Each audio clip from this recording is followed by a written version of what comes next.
it's Morgan from For the Love of Paper, and I am here with my June D-lish scraps kit, and I am doing a layout for the challenge for the month.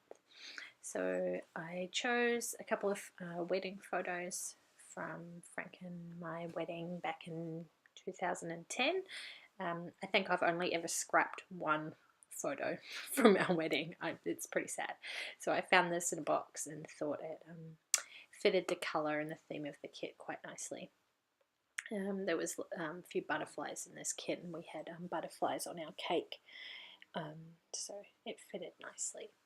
So I wanted to use this embroidery hoop, wood veneer, to frame one of the photos. And the first photo I picked was one of me that I really liked. It was probably my favourite photo of me from the whole day, but it just didn't work in that hoop. So I opted for the one of Frank and I right after we had said our vows, and it just fitted in nicely. So I glued it down, glued down the frame onto the photo, and then, oh, excuse me, just cut out around it. And it was, see, I tried to cut out all the little bits, and then I was like, oh no, this is too hard. Just cut the whole photo. Then I went and tried to mount it onto one of the gold doilies that came in the kit, but it was just too gold.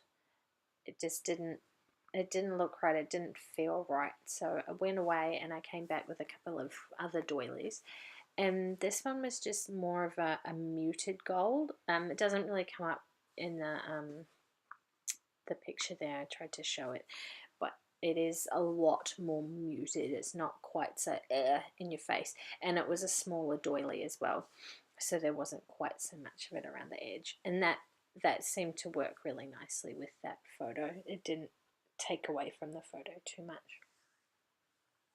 So after I mounted that on there, what did I get stuck into? I think I get out that crepe paper that's at the top, possibly. Well, I really wanted to use that card. I tried a couple of times to get it on the layout, but it didn't quite fit. So I was kind of following the sketch that was came with the mood board for the month. That's why I've put that little date piece down the bottom. So then I tried lining up this crepe paper. Was I going to use the whole piece? Was I going to do it like right at the top? Was I going to leave a gap? I couldn't decide. In the end, what did I do? Oh, that's right. I folded it in half to sort of see what it would look like as a skinny banner across the page, and I like it like that. So I do cut out a strip of that. I think I did it about 2 inches, 1.5 2 inches thick piece, and then I did stretch it out a little bit. As you can see, that's what I'm doing there, just stretching it out a bit because it's really quite stiff. I haven't known, like most of the crepe paper I've got is still really like thin and bendable. This stuff's really quite stiff and sturdy, and I don't know if it's because of the paint on it, like the little white dots. I don't know if that's made it more sturdy and sort of stick together, but I just stretched it out a bit to make it easier for me to stick down. And the ampersand came in the kit, so I was trying to find some letters to spell out. I wanted to do you and I, but if I did the I, it just didn't look right. It wasn't evenly balanced. So I ended up getting out the letters to do you and me, and do that as my title, I guess. Yeah, I don't know. I didn't really think about a title after I'd kind of put those words in. I was like, oh yeah, that's a title, I guess. So yeah, put all those in there. I love those little tiny elfers. I wish I could remember where I got them from. I have a feeling they were from Spotlight, but I can't remember the brand. I'd really like some more. So I got all of that there, and then I tried to put on a few more embellishments just to place them out, see where they could go. That one there says Hugs and Kisses, and it's in a gold foil on that flare badge, so that fitted nicely. And then I wanted to get some flowers on here as well. So first of all, I just put that little, it's a light blue paper flower, and then I put that dark blue gem down the bottom as well, and then added the little butterfly to the top. I tried to do the pink butterfly, but it was just too pink, too in your face. So I went with the gold and blue. And I think that's all for the embellishments. Yep. Then I realized that the bottom of the page was really empty. Like there was nothing on the bottom of the page. So I thought I'll fix that. So I got out some white gesso. I got out 2 gelatos. One's a greeny teal colour and the other one's one's a green colour and the other one is a teal colour. That's the 2 that I got out. So I ended up just mixing them up with a bit of water, and I used this brush, watercolor brush that I just got the other week, and used that to lay the color down on top of the gesso. It wasn't quite as intense as I wanted it to be. I mean, I didn't want it to be really, really green and blue on the bottom of the page, but it came out really quite watery. I think I mixed too much water with not enough of the gelato. So in the end, I do actually end up just drawing straight on the page. There you go, straight on the page with the gelato, and then mushing it in or smushing it in with the water pen.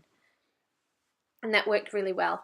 And on the parts where there's no gesso, it does not blend as easily. Once the gelato is on the gesso, it goes really nice and creamy and awesome to work with. So I definitely recommend, if you're doing the gelatos on a paper, put some gesso down, whether it be clear or white or whatever.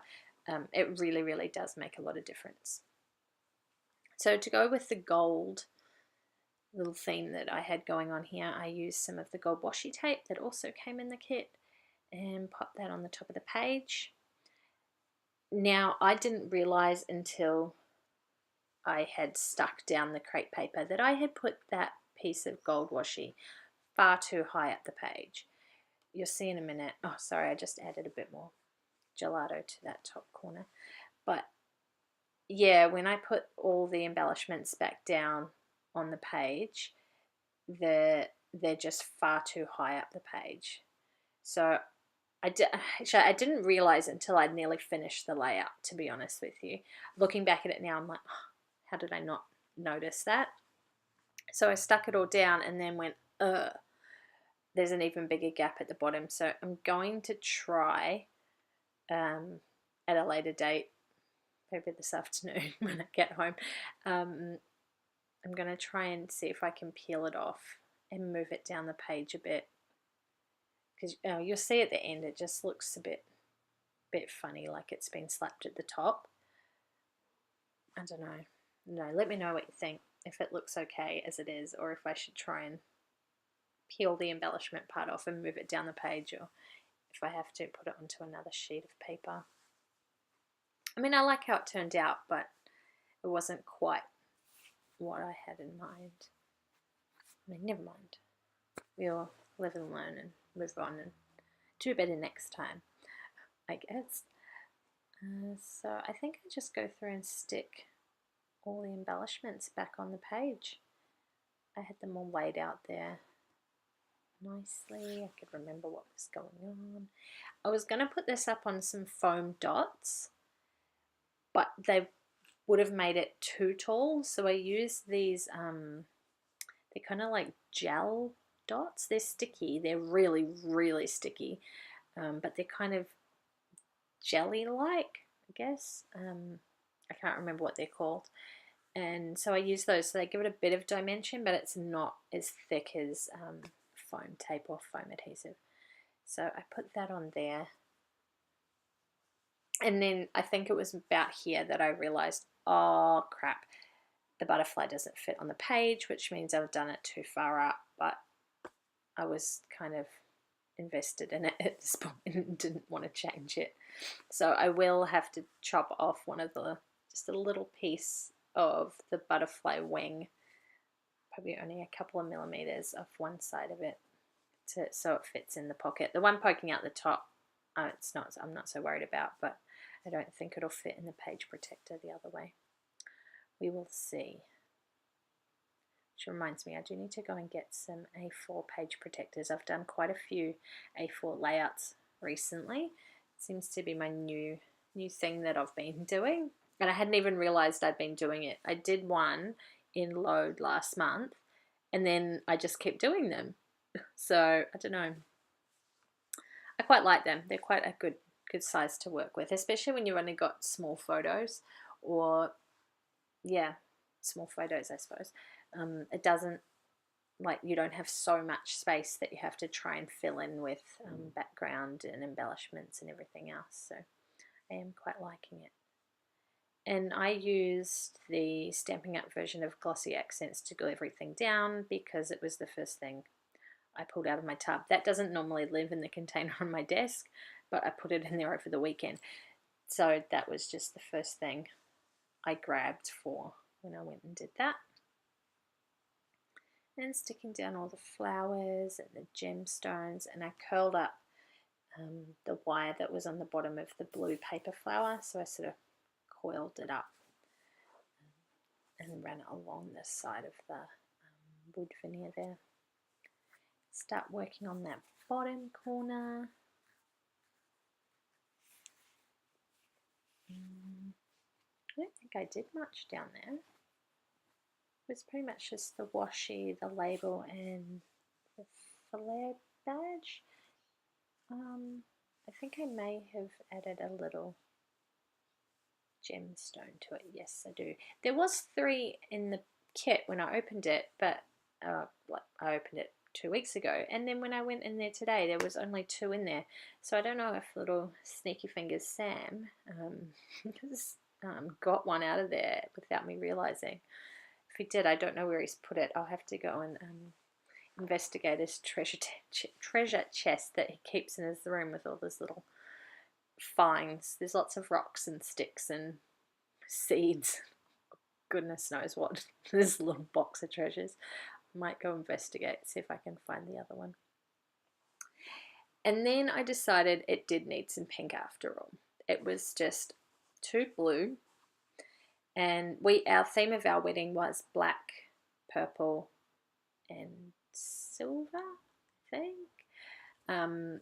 So none of the colours that were on this layout, but they all still worked with the photo because you couldn't really tell. I mean, I was wearing white, Frank was wearing grey. He wore a dark grey suit, so you couldn't really tell what the theme of our wedding was. But this kit was just awesome. I loved this kit, and it was a bit too feminine for just a photo of Sam or just a photo of Frank or something, but it was feminine enough and masculine enough with the blues to do our wedding photo. Then I went and got some, what are these? Rhinestones. I have not used rhinestones in ages. Like, seriously, I'm talking years. I haven't got these rhinestones out, and I've still got a little packet, different colours tucked away. So I got those out, and some pearl things, pearl dots. They're also from Stampin' Up. I'm not sure if they're still available or not.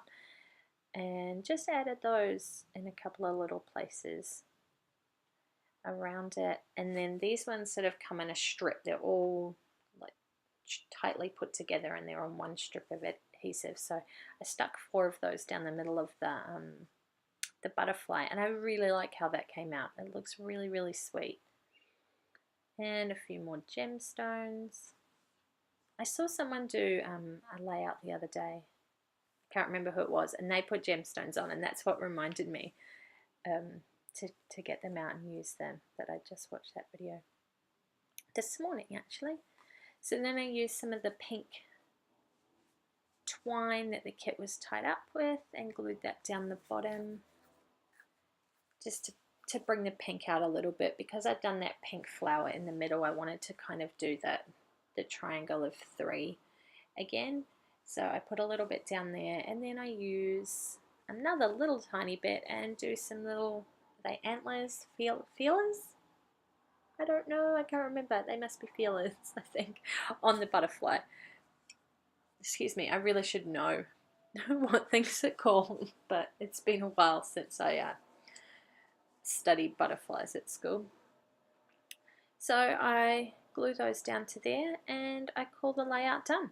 So thanks for watching, guys, and I will see you in the next video.